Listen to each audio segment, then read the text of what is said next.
여러분 안녕하세요. 아침 6시 52분 테란노로 진입합니다. 파밍하러 나오시는 분들이 테란노에서 어떻게 파밍해야 되는지 궁금해 하시는 분들이 많으신데요. 처음 이 일을 시작했을 때 지리를 먼저 익혀야 됩니다. 지금 여기 현대백화점 보이는데요.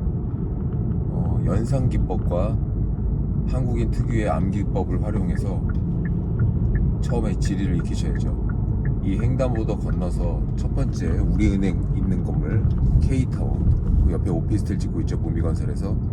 이 오피스텔은 어떤 면적을 갖고 있는지, 이 NC소프트 안에는 어떤 임차인이 들어있고, 위워크타워라고 써있는 건물, 지금 하나은행이 나갔는데요. 이 건물은 왜 위워크타워라고 불리우는지, 그리고 KB, 지금 싹타워도 지났고, 하이브로 빌딩, V플렉스, 자, 횡단보도 앞에 신호대기에서 섰습니다. 정면 우측에 KB 우준타워라고 1층에 웰라 매장이 있고, 커피숍도 조그만 게 있고요. 예전에는 대만식 커피숍이 있었고, 화장품 가게도 있었고, 가게가 여러 번 바뀌었죠. 그리고 좌측으로는 포스코 센터 있고, 그 포스코 센터 옆에 DB 본사가 있습니다.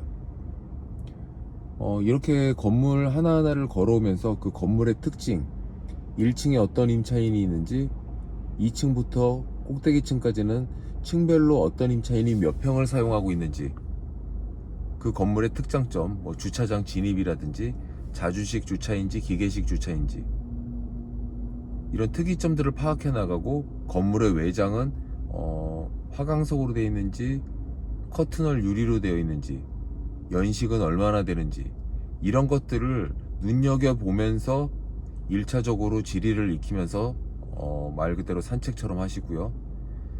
그 산책을 하다 보면 그 해당 블럭 안에 대로변을 싸고 있는 대형 건물들이 있지만, 이면에는 중소빌딩들도 있고 신축하고 있는 빌딩들도 있어요. 또 어떤 특이한 리테일이 들어가 있는 근생 건물들도 있고요.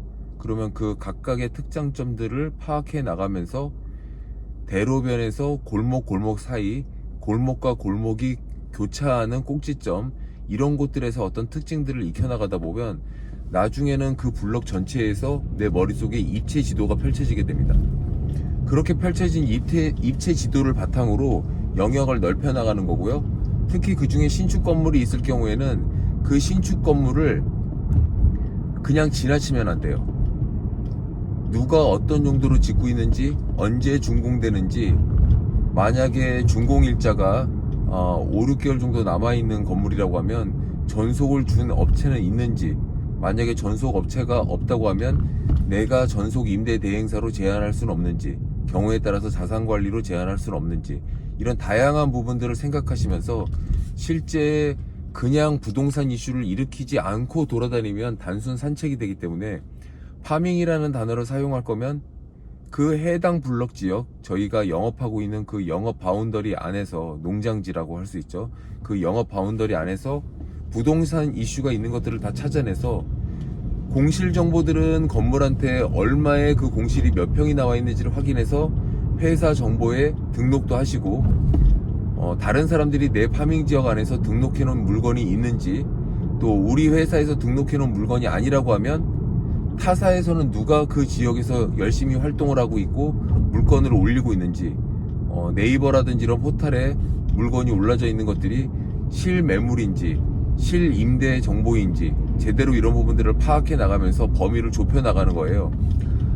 그러면서 기본적인 물건 데이터가 확보됐을 때 스태킹이라고 할 수 있는 해당 블럭 안에 있는 그 건물들의 층별로 사용하고 있는 임차인들이 누군지를 파악하고, 그들에게 연락처를 파악한 이후에 약속을 잡고, 파밍 지역은 어차피 매일 나가야 되니까 해당 건물 안에서 한 개의 임차인과 약속이 잡힌다고 하더라도 일단은 나가는 거예요.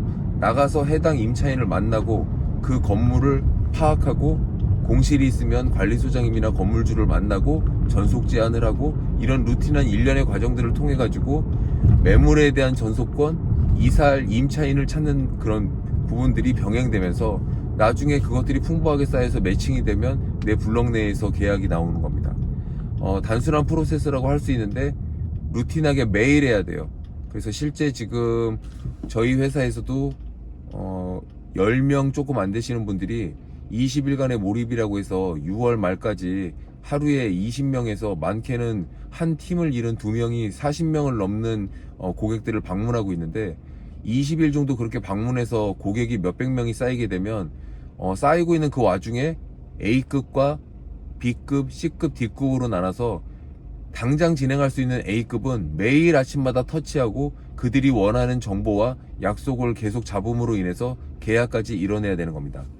자, 지금 말씀드리면서 테란로 지나가고 있는데, 르네상스 호텔 사거리, 이제 르네상스 호텔은 존재하지 않죠. 이 사거리 이름이 바뀔지도 모르겠습니다. 지금 우측에 서 있는 신축 건물은 센터필드입니다. 2개 동으로 이루어져 있고 각각 35층, 조선호텔도 들어가 있고 나머지는 다 오피스 빌딩입니다. 국내 내노라 하는 기업들이 입주를 예정하고 있어요. 저런 건물들은 한 층 임대 수수료가 어마어마합니다. 이면에서 작은 건물들을 임대해서 받을 수 있는 수수료로 따진다면 이면에 있는 건물 수십 개를 계약해도 저 건물 한 층의 수수료보다 작아요. 그래서 저희가 파밍을 할 때 대로변 지역에도 대형 건물들이 다 존재하고, 내 파밍지 안에 있는 대형 건물들도 점차적으로 만나 나가야 되고요. 실제 계약까지 이뤄내기 위해서는 시간이 오래 걸리는 것이 아니라 시간을 단축하더라도 공부를 많이 해야 돼요. 대형 건물의 공부는 중소 건물을 계약하기 위한 공부와 양이 다릅니다.